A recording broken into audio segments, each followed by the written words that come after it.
Hello, I'm Cerberus Dark One, and with a new year, there's a new What's on eShop.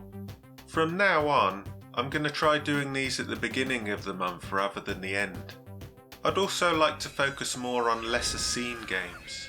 So we'll start with some mid-priced games, like Uncle Chop's Rocket Shop. It's sort of a roguelite spaceship mechanic game. Looks like it's got a real oddball humour to it. As does Rascal's Escape, except perhaps this one is more of a child-friendly co-op adventure.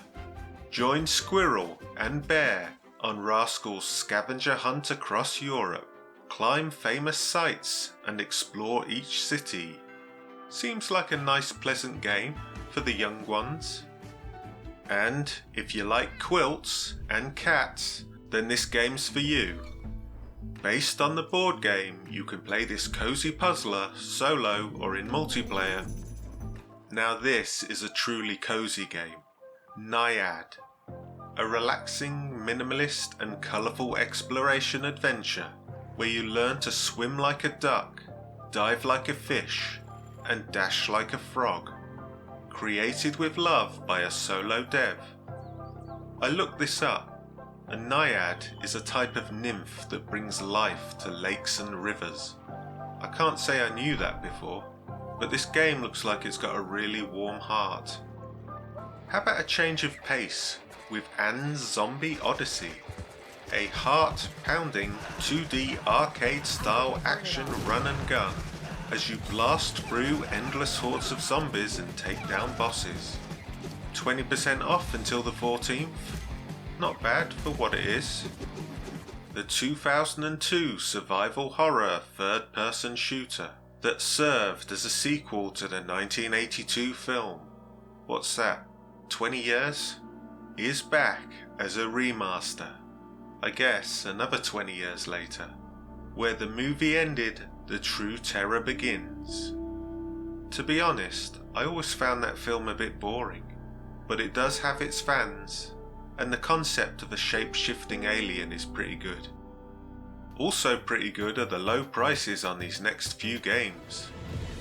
Sticking with aliens, we have Star Trek Legends, currently 50% off. Step into the role of your favourite heroes and villains across the history of Star Trek in a strategy-based RPG. It's clearly a simple turn-based game, but it's pretty cheap for an official license. And that's without the sale. Staying in retro space with the 40th anniversary edition of Drop Zone, the legendary Defender-style game by Archer McLean, is updated with visuals and refined controls while staying true to the original's essence. Seamlessly switch between classic 8-bit and new visuals. I kinda prefer retro mode to the look of the new stuff. A sequel to Twin Breaker, Tri-Breaker, a Sacred Symbols Odyssey, a new action-oriented brick breaker about space and time. It's like a real mashup of retro genres centering around a bizarre story. Might be worth a try, Tri-Breaker. As is Pampas and Celine. Everything you love about classic 8-bit Metroidvanias with a cooperative modern twist. Swap between both heroes and collect powerful artifacts, or use local co-op to explore a huge castle with over 200 rooms, being able to teleport to each other at any time. I like the sound of that. Just one more game I'd like to show you before the chart. But it's actually a budget game but has a really interesting puzzle mechanic. Phase through walls to invert the world around you, whilst taking the direction of gravity with it. Up becomes down, black becomes white, and obstacles become platforms, with 130 levels. It looks like it came out of the game jam scene, or at the very least, the real indie scene. Always interesting to see.